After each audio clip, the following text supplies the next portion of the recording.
Jordan shuffled into the office that Monday morning, still half living in the weekend. The coffee in his hand was doing its best, but it barely kept him awake as he trudged down the gray cubicle hallways. He was a marketing analyst, after all, respected for his sharp mind and even sharper suit, his well-combed brown hair and attentive eyes often making him seem like a walking billboard for professionalism. Jordan was that guy at work. Everyone's go-to for advice, a smile, and the ability to make even the most boring meetings sound interesting. His casual charisma made him popular across departments. Just the right amount of friendly kind of guy. Dressed in his light blue dress shirt and sleek black dress pants, he embodied a blend of charm and competence as he reached his desk. But before he could even boot up his computer, Paul appeared, his friend from the sales department, standing like a tall glass of water.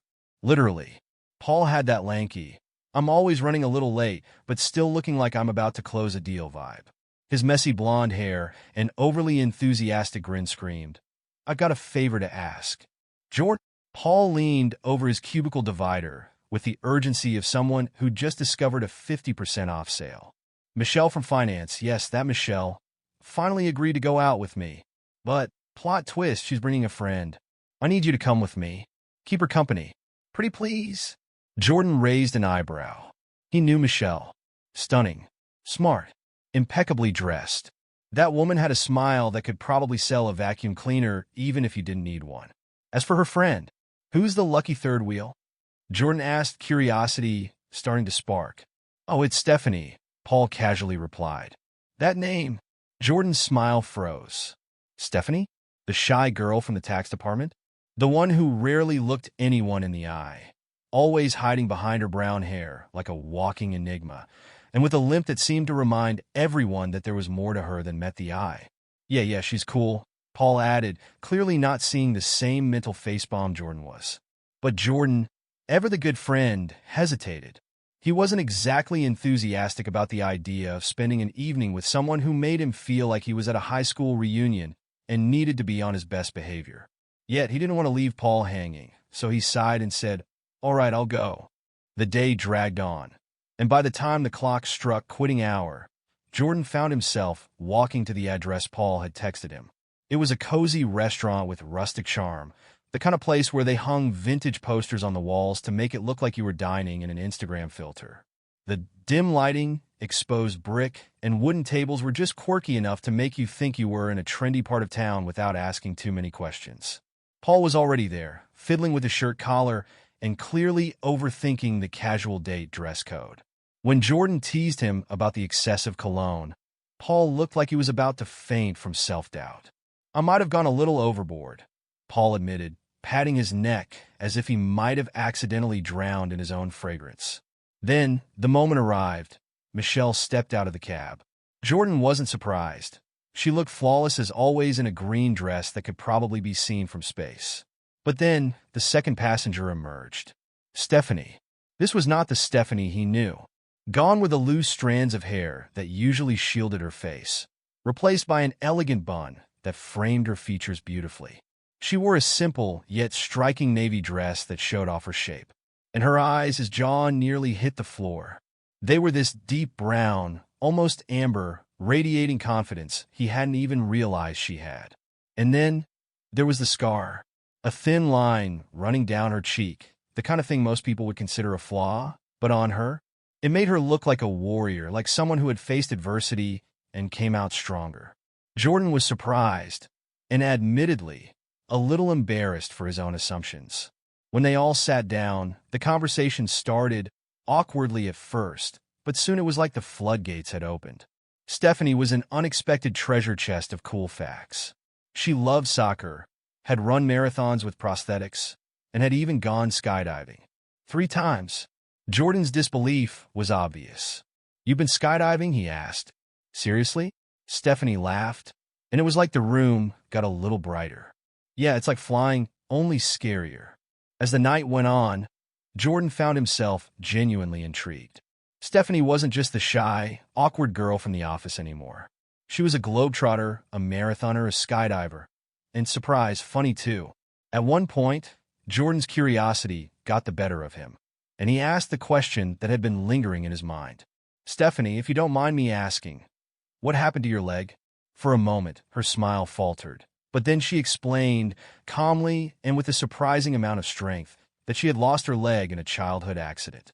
A car had hit her while she was biking, and her leg had been amputated below the knee. But here's the kicker. She wasn't going to let it define her. I've run 5 marathons with my prosthetics, she said casually, and I'm preparing for the 6th one. Jordan was in awe. Suddenly, all those whispered office judgments didn't matter. Stephanie wasn't just the awkward girl with a limp. She was a force of nature, and Jordan was humbled. The night went on, and when Paul and Michelle left, the two of them lingered, talking about everything from work to their dreams for the future. At one point, Jordan looked at Stephanie and asked, "Do you think you could teach me to run a marathon?" Stephanie smiled, but the real spark came when Jordan, emboldened by the night and his newfound respect for her, confessed, "I think I'm falling for you." Her eyes softened, and she responded, "I think I'm falling for you too." And just like that, under the soft glow of the streetlight, they shared their first kiss, a kiss full of meaning, of promise, and of a connection that had sparked from the most unlikely of places. The next day at work, things felt different. Jordan didn't mind the curious stares or whispered conversations. In fact, he leaned into it. "Did you know Stephanie's run 5 marathons?" he said casually, turning office gossip on its head.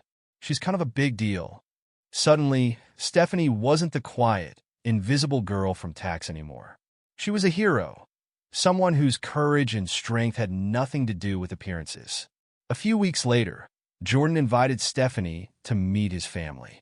Over dinner, his dad casually mentioned his own prosthetic leg, explaining how he'd lost it to diabetes. That's when Stephanie realized why Jordan had always been different. In his family, physical limitations weren't obstacles. They were challenges to be overcome. Later that night, Jordan dropped her off, his heart racing as he admitted he was falling for her. And under the moonlight, Stephanie smiled and said she felt the same way. Jordan walked into the office on Monday morning, still feeling the effects of the weekend. The coffee in his hand barely kept him awake as he walked through the hallways filled with gray cubicles. He was a respected marketing analyst, known for his sharp mind and well-tailored appearance, with neatly combed brown hair and attentive eyes, exuding a professional yet approachable aura. Jordan was the kind of person everyone went to for advice, a smile, or simply to ease the tense atmosphere of the office. He wasn't the most outgoing person, but he had a natural way of drawing people in with his calm demeanor. Dressed in a light blue shirt and black pants, he made his way to his desk. Before he could even turn on his computer, Paul appeared, his friend from the sales department, tall, slender, and always looking like he had just survived a windstorm. Paul was standing there with that look on his face, like he had just found a hidden treasure. "Jordan?" Paul leaned over the cubicle divider, his face full of excitement. "Michelle from finance." "Yes, the Michelle. Finally agreed to go out with me. But here's the catch. She's going with a friend, and I need someone to keep her friend company. Are you in?" Jordan raised an eyebrow. He knew Michelle. Stunningly beautiful, always dressed to perfection, and with an aura of confidence that could stop anyone in their tracks. But her friend? Who is it? Jordan asked, his curiosity piqued. "Oh, it's Stephanie," Paul replied casually. "Stephanie?" Jordan's smile froze for a moment. He knew who she was: shy, quiet, and often seen hiding behind her long hair. She had a limp, a visible struggle with her leg. Are you sure about this?" Jordan asked, unsure. Paul seemed oblivious to his hesitation. "Come on, Jordan, it'll just be for tonight. After a while, you can leave if you want.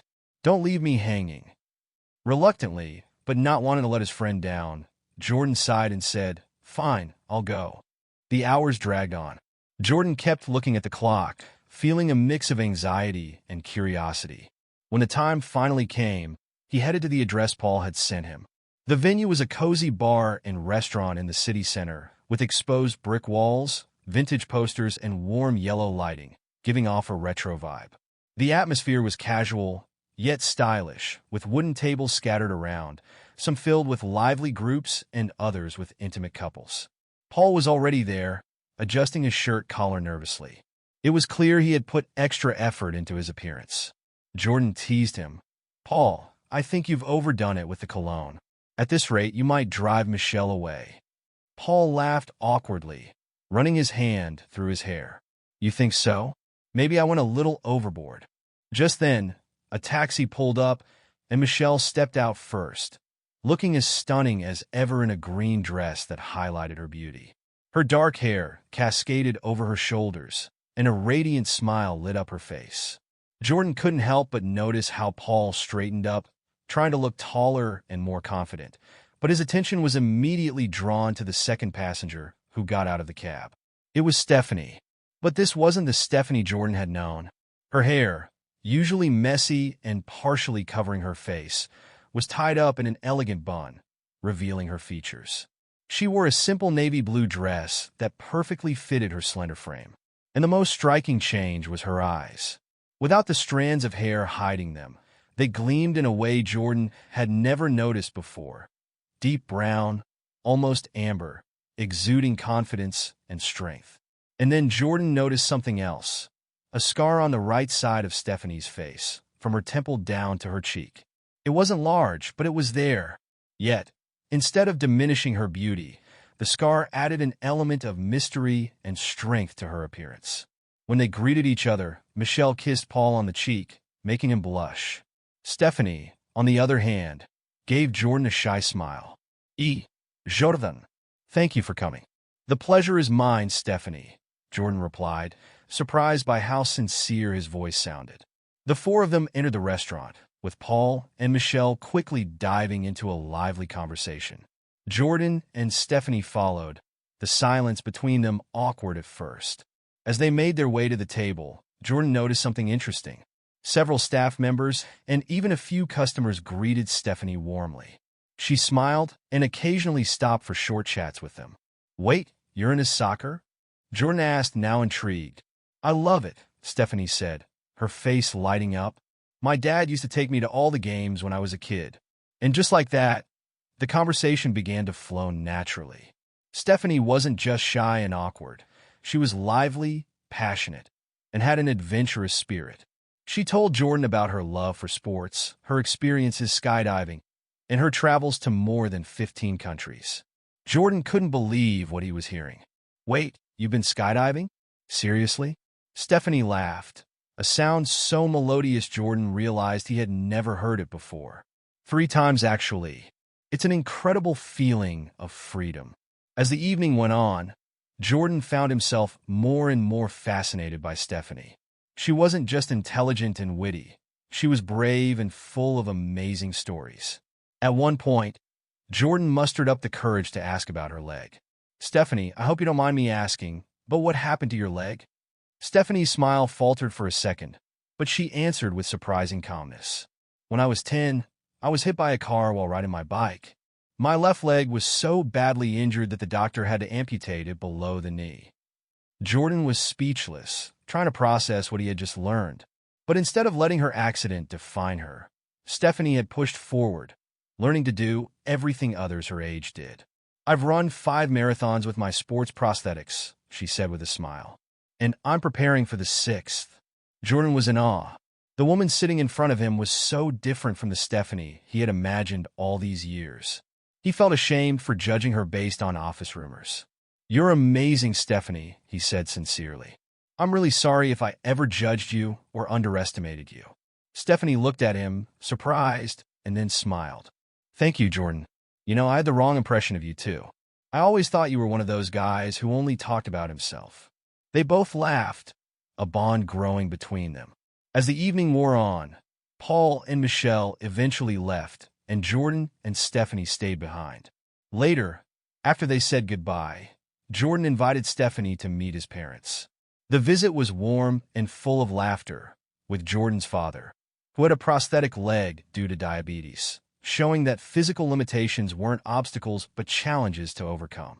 That night, as Jordan walked Stephanie to her door, he held her hands and, with a nervous but sincere smile, confessed, Stephanie, I think I'm falling in love with you. Stephanie smiled, her heart racing. I'm falling in love with you too. Under the soft moonlight, they shared their first kiss. A kiss full of promise. A love story born from the most unexpected circumstances.